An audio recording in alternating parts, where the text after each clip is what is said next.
شیخ جیسے آپ نے بتایا، جیسے لوگ مرد کو دیکھ کے یہ بولتے ہیں، امیر لوگوں سے شادی کرا کے بولتے ہیں کہ یہ دیندار ہو جائے گا۔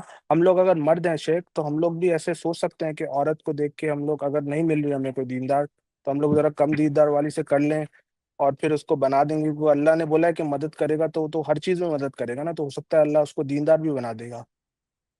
دیکھو بھائی، دنیا کے معاملے میں رسک لیا جا سکتا ہے، دین کے معاملے میں رسک نہیں لیا جاتا ہے، اس کو ایک دوسرے پر قیاس مت کریں۔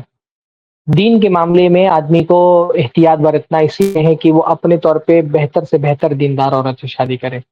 دین کے رسک نہیں لیا جا سکتا۔ البتہ دنیا کے معاملے میں اگر کوئی آدمی کم تر پر زندگی، دیکھو دین کے معاملے میں اگر آدمی کمتر پر قناعت کرے تو اچھی بات نہیں، دین میں تو آپ کو زیادہ سے زیادہ کا مطالبہ کرنا چاہیے۔ دنیا کے معاملے میں قناعت کا حکم ہے ہم کو، دین کے معاملے میں ہم کو جو ہے نا تنافس کا حکم ہے کہ آگے بڑھو، زیادہ سے زیادہ حاصل کرنے کی کوشش کرو۔ اور دین کے معاملے میں، دنیا کے معاملے میں یہ ہے کہ کمتر سے بھی اگر گزر بسر کر سکتے ہو تو کر لو۔ تو دنیا کے معاملات کو دین کے معاملات پر وہ نہیں کرنا چاہیے۔ رہا معاملہ یہ کہ اگر کوئی رشتہ واقعتاً آپ کے پاس آیا ہے، آپ کو لگتا ہے کہ اتنی دیندار نہیں ہے، لیکن آپ کی تربیت سے اور وہ ہو جائے گی دیندار، آپ کی صحبت میں رہ کر کے دیندار ہو جائے گی، پوٹینشیل دکھ رہا ہے دینداری کا، آپ کو لگتا ہے کہ اس کو دیندارانہ ماحول نہیں ملا، اس وجہ سے دیندار نہیں ہو سکی ہے، آپ کی صحبت میں رہے گی، دیندارانہ ماحول ملے کر دیندار ہو جائے گی، تو کر لیں آپ۔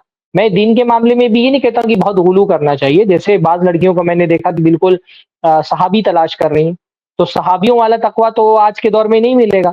آج کے دور میں تو ایسے ہی نارمل قسم کے مسلمان ملیں گے، رکھا ہوا ہے اور حلال کماتا ہے، یہ بیسک اس کے اندر خصوصیات ہیں مسلمانوں کی، تو اس کو کر لینا چاہیے نکاح۔ اب یہ سوچیں گے نہیں وہ صحابہ والا تقویٰ تلاش کر رہے ہیں، پتہ چل رہا ہے کہ 30 سال کی عمر ہو گئی، 35 سال کی، وہ صحابہ والا تقویٰ والا انسان مل ہی نہیں رہا ہے، تو صحابی تو آج کے دور میں نہیں ملیں گے۔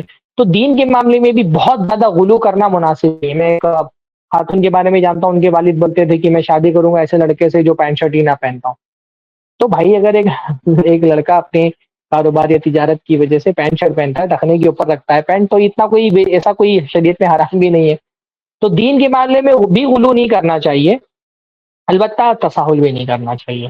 آپ کو سب سے اہم چیز، کیونکہ دین ہے، شادی شدہ زندگی میں ایک اچھے شوہر کا سب سے بڑا کمال ہوگا کہ وہ دیندار ہے۔ ایک اچھی بیوی کی سب سے بڑی خوبی ہوتی ہے کہ وہ دیندار ہوتی ہے، اور اس کی دینداری ہی سب سے زیادہ فائدہ پہنچاتی ہے ایک بندے کو، ایمان والے کو شادی شدہ زندگی میں۔ اللہ رسول نے فرمایا الدنیا کلھا متاع وخیر متاع الدنیا المرأۃ الصالحہ، دنیا ساری کی ساری فائدہ اٹھانے کی چیز ہے، اور سب سے زیادہ فائدہ اٹھانے والی چیز نیک بیوی ہے۔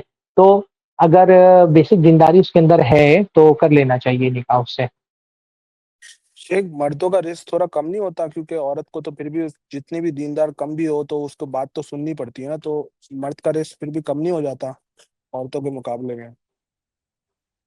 کیا نہیں سمجھا میں، رسک مطلب؟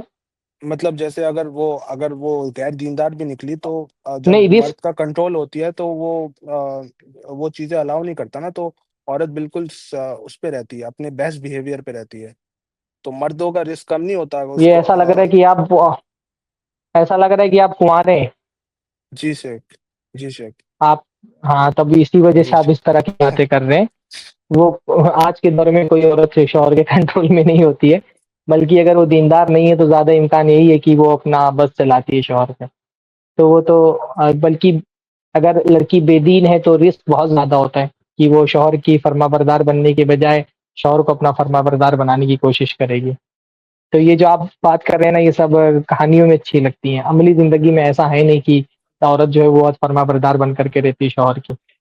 دیندار عورتیں رہتی ہیں لیکن ساری عورتیں نہیں ہوتی، بلکہ ساری دیندار عورتیں بھی فرما بردار بن کے نہیں رہتی جی شیخ، آپ نے بہت اچھا ہوا شیخ، آپ نے بتا دیا، مجھے پتا نہیں چاہیے۔ ہیں۔ بارک اللہ فیکم۔ جی شیخ، جزاک اللہ خیر۔